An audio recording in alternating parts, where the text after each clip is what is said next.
John chapter 6 is a remarkably long chapter. It's the longest chapter in the entire gospel according to John, and that's saying something. John has some long chapters. John 6 is probably best known to the average Bible reader as the place where we find his account of the feeding of the 5,000. That takes up about 15 verses of the text there, which is as long as some chapters. So you figure that would be enough right there. But John places it directly in the context of Jesus walking on the water and calling out over the water, "It is I, do not be afraid," which is two miracles. And John only includes between 7 and 9 miracles in the entire book, depending on whether you want to include the resurrection itself or the catch of 153 fish in chapter 21. A small number anyway, either way, compared to Matthew, Mark, and Luke. And here we are, 2 miracles in a single chapter. So that's kind of packing it in there. Surely that's enough. But you read John chapter 6, and it really comes across almost more like John is telling those 2 stories so he can tell another story. And that is the story of the reaction that the people have to the first miracle. They aren't witnesses to the second miracle. But to see what happens the day after the feeding of the 5,000. And the comparisons that are made between Jesus feeding the people in the wilderness and Moses feeding the people in the wilderness are kind of obvious. In fact, the people themselves probably, maybe not accidentally, they bring it up themselves. They're this ability that true prophets have to feed people. And isn't that wonderful, especially since we're so hungry, by the way, and since yesterday's dinner was so great. And it kind of leaves the impression that if Jesus would just feed the people, everything would be okay.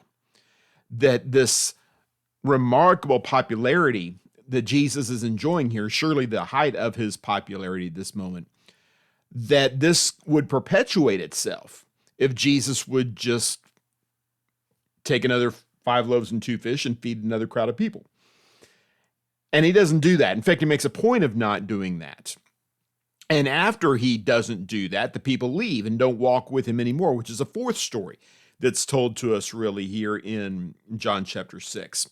And that's capped off, of course, by that great confession that Peter makes about how he is the one who has words of eternal life. He's not going to leave like so many of the other disciples did. He's going to stick around. He's going to listen because he values the bread of life that Jesus is offering. And of course, this is one of the times when Jesus uses these great I am statements, especially, particularly verse number 35, I am the bread of life. And I wanted to play with this notion a little bit and point out some comparisons between the people back then and the people today, God's willingness to feed people back then and his unwillingness to feed other people, or his unwillingness to feed people now. Again, the idea that food is the solution to spiritual problems is not very consistent with what the Bible says. I understand why it might make a shallow sort of sense to people today, especially hungry people today. But in reality, God providing food or withholding food, as the case may be, does not have nearly as much to do with directing people's spiritual lives as you might think. This goes all the way back to the Garden of Eden. God gave them food. He gave them the tree of life. That wasn't good enough. They wanted this other food instead, and they suffered the consequences for it. We see in Amos's day, the people there are eating in abundance. It's a time of prosperity in the northern kingdom of Israel. That's not good enough. They want to rebel against God. And here we are again in Jesus' day. Poor people, at least we would assume they're not rich people at least, asking Jesus for food. And surely if you're a true prophet, you're going to feed us like Moses did back in the wilderness. And that's an interesting parallel, actually, because yes, Moses, or more accurately, God through Moses, did feed the people in the wilderness. But that did not accomplish the goal that you might think it did. In fact, there was a great deal of resentment, of fatigue, manna fatigue, you might say. I entitled the lesson today, Ew, More Manna. And the point, of course, is that as wonderful as Jesus is, And whatever form his blessings may take, whether it's food or something else, there is an element of fatigue that can set in. When Jesus doesn't show up today in the way that we would like, it's easy to forget that he showed up yesterday and the day before. And as convenient as it may be to require further proof of Jesus' interest in us, of Jesus' commitment to us, God doesn't owe that to us. Jesus doesn't owe that to us. It's not his job to show up, as it were, and give us the things that we think in the moment that we stand in need of. Our job is to rejoice in the fact that Jesus ministers to us at all. This bread of life that he gives us in chapter 6 and verse number 35. Truly I say to you, Moses didn't give you the bread of heaven, that's verse 32 rather, but my Father gives you the true bread from heaven, for the bread of God is the one that comes down from heaven and gives life to the world. They said, then sir, give us this bread always. I am the bread of life, Jesus told them. No one who comes to me will ever be hungry, and no one who believes in me will ever be thirsty again. That's the promise that Jesus gives. And it's interesting in the context that goes down later on that this bread out of heaven that's mentioned, actually it's earlier in the context, they appeal to the example of the manna in the wilderness. Verse number 31, our ancestors ate the manna in the wilderness, just as it is written, he gave them bread from heaven to eat. And Jesus makes the point of saying, it's not Moses that gave you the manna, it was God that gave you the manna. And by the way, that did not secure their status of faith in the moment either, if you'll remember. They were whiners, they were complainers, because they received life from the hand of God and they were not content with that. And the point that I want to emphasize here today is that we need to find contentment also. We need to find more contentment, that is, than the people in the wilderness did, more than the people here at the feeding of the 5,000 did. We need to have more confidence and more gratitude in what Jesus has done for us. We receive life in the wilderness. We receive spiritual food and spiritual drink, and in our better moments, we say that's enough. We say that is the only thing that we truly need. The only thing that we really want is a relationship with God through Jesus Christ. The only thing that we really want is a home in heaven, and hope that we will achieve that after this life is over. That's our true goal. That is our true aspiration, until the other things in this life don't show up on schedule. And then maybe we'll whine a little bit and talk about the things that we don't have, and maybe the things that we used to have, or the things that other people have, or even worse than that, the things that we had when we were rebelling against God, which is the point, of course, of the story of the manna that we're going to get to in a little bit here. What we need to realize is that the thing that Jesus gives us in the wilderness, what he blesses us with, spiritual and physical, especially spiritual though, that this is sufficient, and that we should find contentment, we should find joy, we should find comfort in the knowledge that Jesus is there for us, that he cares about us, that he reaches out to minister to us. He doesn't have to do that. He wants to do that. He loves us. He came to earth in the first place to give his life and die his death and to reign as King of Kings. Surely that is enough to motivate us to stay with him and to endure what might seem in the moment to be a tough time, for us to prioritize the things that he prioritizes. This is a struggle, though. It's a struggle even for his disciples. If you remember a little bit later in the book, in John chapter 14, as Jesus is getting ready to go to the cross, actually, he has one last conversation with his disciples after the institution of the Lord's Supper. And we read in chapter 14, verse number 1, do not let your heart be troubled. Believe in God. Believe also in me. In my Father's house are many rooms. If not, I would have told you.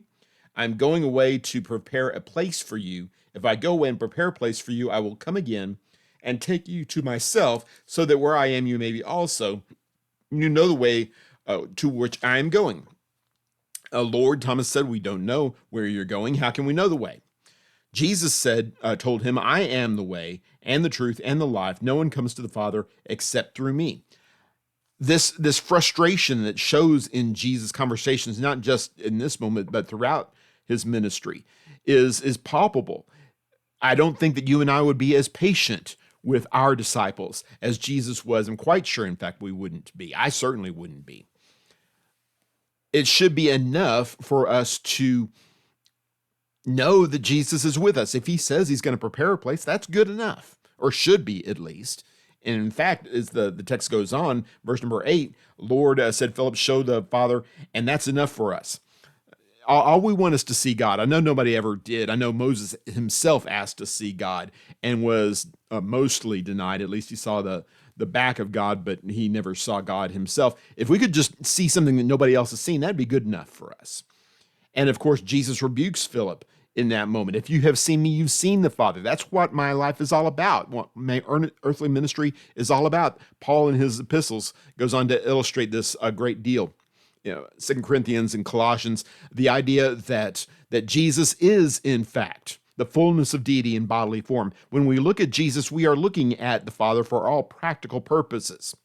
That should be enough for us. Instead of fussing and complaining and wishing and hoping and maybe even bargaining with God for something else, for something better, as we may define better, what we need to do is find contentment, realize how blessed it is for us to be eating manna every single day, for us to be eating the bread of life that he provides for us. He doesn't do it for everybody. He only does it for those who have a proper relationship with him, those who have had enough faith to come out of Egypt and begin their journey, their 40 years in the wilderness, as it were, toward the promised land. And that's where the further parallel to the Israelite wanderings comes in, of course. And there are various places. I'm going to refer you to Numbers chapter 11 and verse number 4 and going through verse number 6. In the CSB, we read here, the riffraff among them had a strong craving for other food. The Israelites wept again and said, who will feed us meat? We remember the free fish we ate in Egypt, along with the cucumbers, melons, leeks, onions, and garlic. But now our appetite is gone. There's nothing to look at but this manna. Now, the text here seems to indicate that at least part of the whining, part of the complaining had its roots in what the CSB calls the riffraff. Others call it the rabble. There are people who were not Israelites, who were swept up in the Exodus, who went along with them, people who were Egyptians or maybe in some other persecuted minority group, who glommed on to the Israelites and saw this as an opportunity to leave Egypt and go to something else. And whether they fully acknowledged the God of heaven or not is unclear. Probably not, since the Israelites themselves, by and large, didn't acknowledge the God of heaven. So perhaps, at least in part, it's a result of the so-called riffraff among us. And I'm not suggesting here it was a mistake to take these people out of Egypt, but it is worth noting, at least in passing here, that when we take our emotional lead from people who do not share our faith, when we have close associations, spiritual associations with people who do not serve the same God that we do, who do not share the same faith that we do, their value system tends to rub off on us. And when that happens, our values get affected and we get dragged down into this morass of despair and complaining and whining that's not going to serve God's purposes in our life or anybody else's life. And all of a sudden, we're not satisfied with manna anymore. We're not satisfied with having the blessings that God has in mind for us. We want the leeks and the garlic and the cucumbers and the melons and all the rest of these kind of things. Now, I'm not sure exactly how good the Israelites had it in Egypt. I think that the text clearly indicates a state of slavery for them, which would seem to imply at least a certain amount of privation. I'm not saying they didn't have cucumbers and garlic and leeks and all the rest of this. I would suggest that their status in Egypt was not quite as rosy as they're letting on that it was here. And that's the way, absence makes the heart grow fonder. It's very easy for us to pine away for these things that we do not have access to anymore. And if we're not careful, that's the way sin can get at us. We can get so frustrated with the Lord and so impatient with him and so ungrateful for the things that he has given us and so obsessed with the things that for whatever reason he has not given us or is not giving us in quantity or isn't giving us any more or whatever, that we balk. We get frustrated. We get angry that he's not doing better for us. And this is all God's fault. No, it's not all God. It's not all God's fault. It's a praise to God. It's a blessing from God that we're here at all. We were delivered from Egypt. We were brought out of slavery into this remarkable relationship and ushered into this grand system where we come into the presence of God. And if that was the case in a physical sense in ancient Israel, how much more so in a spiritual sense, as we are in front of the face of Jesus Christ himself. What a wonderful thing that is. And yet, we find ourselves unsatisfied. We find ourselves discontented because of the leeks in the garlic that we wish that we had. I'll refer you to Romans chapter 13, and there are other passages also that'll get the same point across. This will do for our purposes, though, to encourage us to become disenchanted with what we are leaving behind. Paul writes in Romans chapter 6, what benefit did you derive then of the things of which you are now ashamed? Was your life really that much better under sin? You don't get to fornicate anymore. You don't get to get drunk anymore. Your life is not a shambles anymore. You have no chaos in your life. You have purpose and direction and hope for the future. That's a good thing. And if it happens to be costing you a little money in the marketplace or costing you a couple of friends who really weren't your friends anyway in the first place, are you really so poor as a result of this transaction? Paul writes in Romans chapter 13 and starting verse number 11, besides this, since you know the time, it is already the hour for you to wake up from sleep, because now our salvation is nearer than when we first believed. The night is nearly over and the day is near, so let us discard the deeds of darkness and put on the armor of light. Let's walk with decency, as in the daytime, not in carousing and drunkenness, not in sexual impurity and promiscuity, not in quarreling and jealousy, but put on the Lord Jesus Christ and don't make plans to gratify the desires of the flesh. I like this list that's given to us. There's 6 items given to us in verse number 13. It talks about carousing and drunkenness. Okay, no carousing and drunkenness. I think most of you would sign on with that. I think, I would too. Not in sexual impurity and promiscuity. Well, I hope that we would sign on to that also. These are the things that the people in the world do. It tears apart their lives. It breaks up families, etc. It's a mess. It's bad. We need to avoid that. We might not sign on with the quarreling and jealousy quite as easily as we do the rest of it, but that's part of the whole thing. Quarreling and jealousy is part and parcel with an attitude that we have that says what I have is not good enough, which is to say, by extension, what God has given me, what God has asked me to be contented with is not good enough. I want something else. I want something better. It's the leeks in the garlic again. I am not content with just sitting here and eating manna every day of my life. The manna that sustains me, the manna that's going to get me to the promised land. That's not good enough anymore. That is an ungrateful attitude. That is a presumptuous attitude.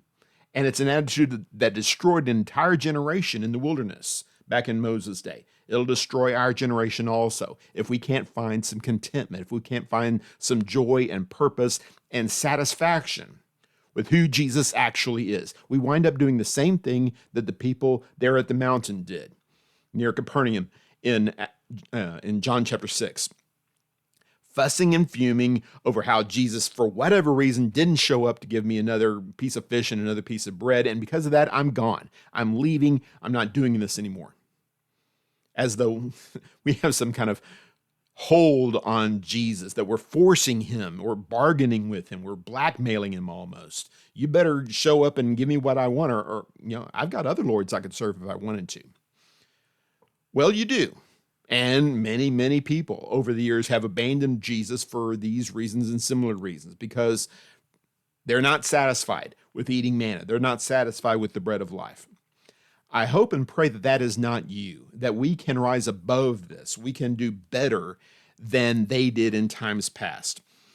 Look at how it's phrased for us by, I think Caleb is the speaker, in chapter 14 of Numbers, in verse number 6 through 9.